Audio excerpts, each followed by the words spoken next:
আসসালামু আলাইকুম ষষ্ঠ শ্রেণীর প্রিয় শিক্ষার্থী বন্ধুরা, আজকে আমরা তোমাদের গণিত বইয়ের চতুর্থ অধ্যায়ের ভগ্নাংশ খেলা পৃষ্ঠা নাম্বার ৭৯ এবং পৃষ্ঠা নাম্বার ৮০ এর যে একক কাজটি দেওয়া আছে তা নিয়ে আলোচনা এবং সমাধান করব।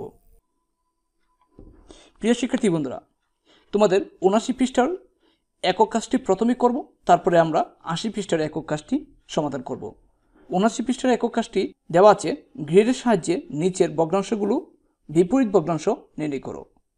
এখন বিপরীত ভগ্নাংশ কি?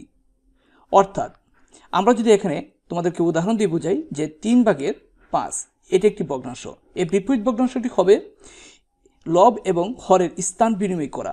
অর্থাৎ আমরা যদি লিখি যে 5/3, তাহলে এর আমরা এই লব আছে এখানে 5, আমরা দিয়েছি 3, হর আছে 3, আমরা দিয়েছি এখানে 5, তাহলে স্থান বিনিময় করলাম। তাহলে এই 3/5 বিপরীত ভগ্নাংশ হচ্ছে 5/3। আশা করি ব্যাপারটি ক্লিয়ার। আর একটা বিষয় জানতে হবে, দুইটি বিপরীত ভগ্নাংশের গুণফল কত হবে? 1 হবে। আমরা যদি এই 3 আর এই 3 আড়াআড়ি কাটি, এই 3 আর এই 3 কাটি, তাহলে কিন্তু আমাদের থাকবে কত? 1। তাহলে আমাদের এখান থেকে দুইটা বিষয় জানা হলো যে একটি বিপরীত ভগ্নাংশ হলো একটি ভগ্নাংশের লব এবং হর স্থান বিনিময় করলে বিপরীত ভগ্নাংশ পাওয়া যায়, অর্থাৎ উল্টায় দিলেই বিপরীত ভগ্নাংশ পাওয়া যায়, এবং দুটি বিপরীত ভগ্নাংশের গুণফল হচ্ছে 1। প্রথমেই আমরা ক নংটি সমাধান করব। দেওয়া আছে যে 1, অর্থাৎ 1-এর নিচে 1 আছে, 1-এর বিপরীত ভগ্নাংশ 1ই হবে। তাহলে 1 দ্বারা একটি গ্রিড বোঝায়, এটিকে উল্টালে কিন্তু 1ই বোঝায়। অর্থাৎ 1 দ্বারা 1কে গুণ করলে কিন্তু আমাদের রেজাল্ট কত আসবে? 1ই আসবে। এখন আমরা খ নম্বর অর্থাৎ 5 এর বিপরীত ভগ্নাংশ দেখব। প্রদত্ত ভগ্নাংশ হচ্ছে 5, এর বিপরীত ভগ্নাংশটি হবে 5/1। অর্থাৎ প্রতিটি পূর্ণ সংখ্যার নিচে 1 থাকে, আমাদেরকে জানতে হবে। আমরা যদি এটিকে উল্টাই দিই, তাহলে 1টা যাবে উপরের দিকে আর 5 আসবে নিচের দিকে। যদি আমরা এটিকে গুণ করি, তাহলে 5-এ কাটা থাকবে কত? শুধুমাত্র 1। ঠিক আছে? তাহলে 5-এর বিপরীত ভগ্নাংশ হবে 5/1। আমরা গ্রিডের মাধ্যমে কিভাবে লিখব? আমরা গ্রিডের মাধ্যমে 5-এর জন্য একটি আয়তক্ষেত্র নিব, যাকে 5 ভাগে ভাগ করে আমরা 5-এর ভাগে কী করব? রং করব। এই বিপরীত ভগ্নাংশটি 5/1-এর জন্য একটি আয়তক্ষেত্র নিব, যাকে 5 ভাগ করে আমরা 1 অংশ রং করব। তাহলে প্রমাণটা কি? আমরা প্রথমে 5 লিখব, গুণ দিব, এর বিপরীত ভগ্নাংশ হচ্ছে 5/1। তাহলে সমান সমান কত হবে? 1। এখন আমরা গ নাম্বার 5/2 এর বিপরীত ভগ্নাংশ গ্রিডের মাধ্যমে দেখব। অর্থাৎ প্রদত্ত ভগ্নাংশ হচ্ছে 5/2, এর বিপরীত ভগ্নাংশটা হবে 2/5। এটিকে আমরা ভেঙে নিয়েছি, অর্থাৎ মিশ্র ভগ্নাংশ করে নিয়েছি যে 2 সমস্ত 2/5। 2 সমস্ত 2/5 কীভাবে আসলো সেটা তোমরা দেখো। আমরা যদি এই 5টাকে যেহেতু ভাগ দিতে হবে, আমরা যদি 5কে 2 দ্বারা ভাগ দিই, তাহলে কিন্তু 2 দ্বিগুণে 4 তাকে কত? 1। 1টা সবসময় লব হবে, ভাগশেষটা লব হবে, আর ভাগফলটা সমস্ত ধরা হবে, আর হর সবসময় হরই থাকবে। তা এরকমভাবে এখানে 2টা হচ্ছে, এই যে এখানে 2 ভাগফলটা হচ্ছে 2, এখানে 2 সমস্ত, আর হর 2 রয়েছে, আর লবটা হচ্ছে 1। এটাকে আমরা মিশ্র ভগ্নাংশ করে নিয়েছি। তাহলে 5/2 এর বিপরীত ভগ্নাংশ হচ্ছে 2/5 অথবা 2 সমস্ত 2/1। 5/2 এর জন্য তোমাকে একটি আয়তক্ষেত্র নিতে হবে, যাকে 5 ভাগে ভাগ করে 2 অংশ রং করে নিতে হবে। আর বিপরীত ভগ্নাংশ 2/5, অর্থাৎ 2 সমস্ত 5। 2 সমস্ত 5 এর জন্য তোমাকে 2 সমস্তের জন্য 2টা গ্রিড নিতে হবে। তা কয় ভাগে ভাগ করবা? দেখো 2/1 হচ্ছে ভগ্নাংশের, এই জন্য হর হচ্ছে 2, এই জন্য এই 2টা গ্রিডকে 2 ভাগে ভাগ করা হয়েছে। আর এই ভগ্নাংশটির জন্য আরেকটি গ্রিড নেওয়া হয়েছে, যাকে 2 ভাগে ভাগ করে 1 অংশ রং করা হয়েছে, কারণ এটার লব হচ্ছে 1।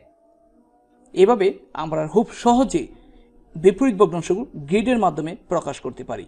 প্রিয় শিক্ষার্থী বন্ধুরা, এভাবে করলে কিন্তু হবে। আমরা প্রমাণটা দিচ্ছি যে 2 গুণ 5 এর বিপরীত ভগ্নাংশ হচ্ছে এই 5/2। তাহলে সমান সমান কত হবে? 1। আমরা কিন্তু প্রিয় শিক্ষার্থী বন্ধুরা তোমাদেরকে খুব সহজ পদ্ধতিতে দেখাচ্ছি। এই শুধু এই অধ্যায়টি নয়, প্রতিটি অধ্যায়ে আমরা চেষ্টা করি তোমাদেরকে সহজ পদ্ধতিতে কীভাবে অঙ্কগুলো দেখানো যায়। এখানে দেখো ঘ নাম্বারটা দেওয়া আছে যে 7/3, প্রদত্ত ভগ্নাংশ হচ্ছে 7/3, আর এর বিপরীত ভগ্নাংশ হবে 3/7। এটিকে যদি মিশ্র করা হয় তাহলে 2/3/1। আগে যেভাবে মিশ্র করেছি অবশ্যই সেভাবে তোমরা মিশ্র করে নেবে। এটা আমরা গ্রিডটি কীভাবে এঁকেছি দেখো, 7/3 জন্য আমরা একটি আয়তক্ষেত্র নিয়েছি, যাকে 7 ভাগে ভাগ করে 3 অংশ রং করেছি, লব হচ্ছে 3। আর 3/7কে আমরা ভেঙে অর্থাৎ মিশ্র করে লিখেছি 2/3/1। 2 জন্য তোমাকে 2টি গ্রিড নিতে হবে এবং কয়টি ভাগ করবা দেখো, এই ভগ্নাংশের হর হচ্ছে 3, এই জন্য প্রতিটি ভগ্নাংশকে 3 ভাগে ভাগ করা হয়েছে। আর 3/1 ভগ্নাংশের জন্য একটি গ্রিড নিয়েছি এবং এক অংশ আমরা রং করেছি। তাহলে প্রিয় শিক্ষার্থী বন্ধুরা, আমরা প্রদত্ত ভগ্নাংশের বিপরীত ভগ্নাংশটি কিন্তু গ্রিডের মাধ্যমে তোমাদেরকে দেখাতে সক্ষম হয়েছি। এখন আমরা প্রমাণটা দেব, 7/3 গুণ 3/7, অর্থাৎ এটা যদি কাটাকাটি করা হয় তাহলে কিন্তু রেজাল্ট আসবে কত? 1। এখানে ও নাম্বারটি দেওয়া আছে যে 7/9, প্রদত্ত ভগ্নাংশ হচ্ছে 7/9, এটিকে আমরা মিশ্র ভগ্নাংশে রূপান্তর করে নিয়েছি 1/7/2। এর বিপরীত ভগ্নাংশটি কত হবে? 7/9 এর বিপরীত ভগ্নাংশটা হবে 9/7, এটিকে উল্টাই দেওয়া হয়েছে। এখন গ্রিডটি কীভাবে আঁকা হয়েছে দেখো, 7/9 অর্থাৎ 1/7/2, 1/7 জন্য তোমাকে একটি গ্রিড নিতে হবে, আয়তক্ষেত্র নিতে হবে। কয়টি ভাগে ভাগ করবা দেখো, এর ভগ্নাংশটি হচ্ছে 7/2, অর্থাৎ 7 ভাগে ভাগ করতে হবে। আরেকটি ভগ্নাংশ, আরেকটি আয়তক্ষেত্র নিয়ে 7 ভাগে ভাগ করে এই লব হচ্ছে 2, এই জন্য তোমাকে 2 অংশ রং করতে হবে। আর বিপরীত ভগ্নাংশটি হচ্ছে 9/7, এই জন্য তোমাকে একটি আয়তক্ষেত্র নিয়ে 9 ভাগে ভাগ করতে হবে, ভাগ করে তার 7 অংশ তোমাকে রং করতে হবে। এখন আমরা দেখব এই 7/9 গুণ 9/7 সমান সমান 1। প্রিয় শিক্ষার্থী বন্ধুরা, আমরা তোমাদের 79 পৃষ্ঠার সর্বশেষ 6 নম্বর অঙ্কটি দেখছি, যে দেওয়া আছে 2/8/3। এই 2/8/3কে আমরা লিখে নিয়েছি যে অপ্রকৃত না করলে আবার এটা বিপরীত ভগ্নাংশ লেখাটা অনেক কঠিন হয়ে যাবে, দিয়ে যে লিখে নিয়েছি 8/19। 8/19 বিপরীত ভগ্নাংশ হবে 19/8। 19/8 আমরা গ্রিডটি কীভাবে আঁকেছি দেখো, 2/8/3 জন্য তোমাকে প্রথমে 2টি আয়তক্ষেত্র নিতে হবে 2 জন্য, 3 থাকলে 3টি নিতে হবে। এখন কয় ভাগে ভাগ করবা? আর ভগ্নাংশের জন্য কিন্তু আরেকটি আয়তক্ষেত্র নিয়েছি, এখন কয় ভাগে ভাগ করবা দেখো, এটার হর হচ্ছে 8, এই জন্য প্রতিটি ভগ্নাংশকে 8 ভাগে ভাগ করে 8 অংশে রং করব। আর তৃতীয় ভগ্নাংশটি 8/3 জন্য একটি ভগ্নাংশ নিয়েছি, এই ভগ্নাংশটিকে 3 অংশ আমরা রং করেছি, কারণ হর হচ্ছে 3। আর এর বিপরীত ভগ্নাংশটি হচ্ছে 19/8, একটি আয়তক্ষেত্র নিয়ে 19 ভাগে ভাগ করতে হবে এবং 8 অংশ তোমাকে রং করতে হবে। তাহলে প্রমাণটি আমরা দেখছি যে 8/19 গুণ 19/8 সমান সমান 1 হবে, অর্থাৎ 19 কাটা 8 কাটা। প্রিয় শিক্ষার্থী বন্ধুরা, আমরা খুব সহজেই তোমাদেরকে এই গ্রিডের সাহায্যে ভগ্নাংশগুলো বিপরীত ভগ্নাংশ কীভাবে নির্ণয় করতে হয় তা দেখালাম। এখন আমরা তোমাদের 80 পৃষ্ঠার যে সমস্যাটি আছে তা নিয়ে আলোচনা এবং সমাধান করব। প্রিয় শিক্ষার্থী বন্ধুরা, 80 পৃষ্ঠার একক কাজটি দেওয়া আছে যে গুণাত্মক বিপরীত ভগ্নাংশ নির্ণয় করো। আমরা এর আগে বলেছি যে একটি ভগ্নাংশের বিপরীত ভগ্নাংশ হলো লব এবং হরের স্থান বিনিময় করা, অর্থাৎ উল্টে দেওয়া। যেরকম আমরা যদি এখানে যে 3/2 লিখি, এর বিপরীত ভগ্নাংশটি কত হবে?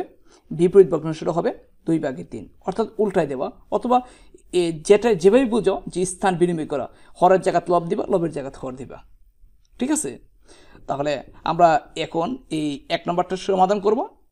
1 নম্বর দেওয়া আছে যে 5/8 এক গুণাত্মক বিপরীত ভগ্নাংশ হবে 8/5। আমরা এখানে 8/5 লিখব। 2 নম্বর দেওয়া আছে 11/3, আমরা এখানে লিখব 3/11।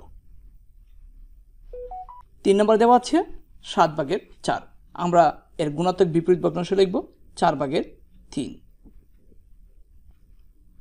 4 নম্বর দেওয়া আছে 17/8, আমরা লিখব যে 8/17। 5 নম্বর দেওয়া আছে 2 একটি পূর্ণ সংখ্যা। দেখো 2 এর নিচে পূর্ণ সংখ্যার নিচে আমি বলে আসছি সবসময় 1 থাকে।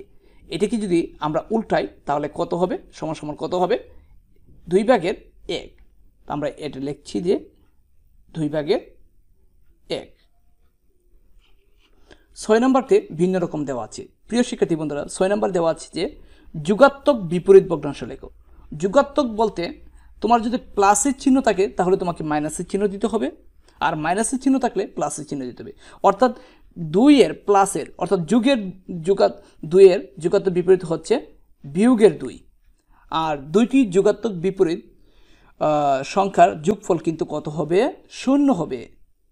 দুইটি বিপরীত যুগাত্মক সংখ্যা অথবা ভগ্নাংশের যোগফল কত কি হবে, 0 0 হবে।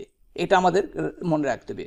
দুইটি বিপরীত ভগ্নাংশের গুণফল কিন্তু কি হবে, 1 হবে। আর দুইটি বিপরীত যুগাত্মক ভগ্নাংশ অথবা পূর্ণ সংখ্যার যোগফল কিন্তু 0 হবে।